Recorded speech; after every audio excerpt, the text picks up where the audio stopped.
Hi friends, இப்போ ரீசெண்டாக பார்த்தீங்க அப்படின்னா ஜனநாயகனுக்கும் கூலி படத்துக்கும் ஒரு கம்பேரிசன் பயங்கரமாக வெயிட்டாக போயிட்டு இருக்குது. சோஷியல் மீடியாவில் பயங்கரமாக ட்ரெண்ட் ஆகிட்டு இருக்காது.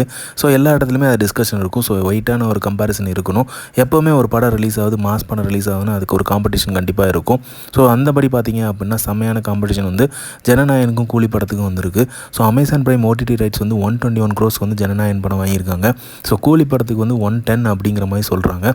ஸோ வந்து இது வந்து கம்பேரிசன் பார்க்கும்போது தளபதியோட மார்க்கெட் வந்து பெருசாக இருக்குது அப்படிங்கிறது தெரியும்.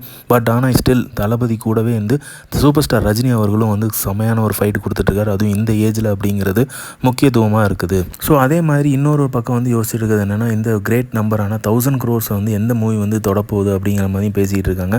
ஸோ அது வந்து தமிழ் சினிமாவில் கொஞ்சம் டைம் எடுக்க தான் செய்யும். ஏன்னா பிக் பட்ஜெட்டில் பண்ணணும். ஸோ பாகுபலி மாதிரி மூவி பண்ணும்போது தான் அது வந்து ஈஸியாக டார்கெட் வந்து அச்சீவ் பண்ண முடியும். ஸோ அந்த ஸ்டோரி லைனப்பும் நல்லா இருக்கணும். அதே மாதிரி ஸ்க்ரீன் பிளேயும் செமையாக இருக்கணும். டைரக்ஷன் எல்லாமே வந்து பக்காவாக செட் ஆகணும். ஸோ மக்களை வந்து கம்ப்ளீட்டாக வந்து என்டர்டெயின் பண்ணி அவங்கள வந்து சீட்டில் வந்து உட்கார வச்சு பார்க்குற மாதிரியான ஒரு படம் வந்து கம்ப்ளீட்டாக அமையணும். ஸோ அந்த அளவுக்கு வந்து கிராண்டாக பண்ணணும். ஸோ அந்த மாதிரி கிராண்டாக பண்ணும்போது வந்து ஈஸியாக வந்து 1000 crores வரும். பட் தளபதிக்கு வந்து நிறையவே சான்சஸ் இருக்குது. ஆனால் தளபதி வந்து பாலிடிக்ஸில் என்ட்ரி கொடுத்துட்டாரு. ஸோ அந்த நம்பரை வந்து டச் பண்ண போகிற ஹீரோ யார் அப்படிங்கிறத நம்ம பொறுத்திருந்து தான் பார்க்கணும். ஸோ இப்போ வரைக்கும் கேட்டிங்க அப்படின்னா எந்த டேரக்டருமே கேட்டிங்கன்னா தமிழ் சினிமாவில் 1000 crores டச் பண்ணுறதுக்கு நிறைய வாய்ப்புகள் இருக்குது தளபதி படத்துக்கு தான் அப்படிங்கிறத சொல்லுவாங்க.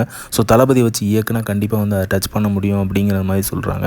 ஸோ இப்போ ரீசெண்டாக கூட புஷ்பா டேரக்டர் அவர்கள் வந்து சொல்லியிருந்தார், தளபதி வச்சு இயக்குனா கண்டிப்பாக வந்து ஒரு 1000 crores வந்து டச் பண்ண முடியும் அப்படிங்கிறத சொல்லியிருந்தார். ஆனால் பட் வந்து தளபதியோட லாஸ்ட் ஃபிலிம் வந்து ஜனநாயகன் தான் அப்படிங்கிறது இப்போ வரைக்குமே கன்ஃபார்மாக சொல்லிகிட்டு இருக்காங்க. ஸோ எப்படிங்கிறது தெரில. ஸோ போக போக பார்ப்போம். ஸோ இந்த மாதிரி தளபதி அப்படி தெரிஞ்சுக்க லைக் பண்ணி ஷேர் பண்ணுங்கள். ஃபிலிமா சேனலை சப்ஸ்கிரைப் பண்ணுங்கள். தேங்க்யூ.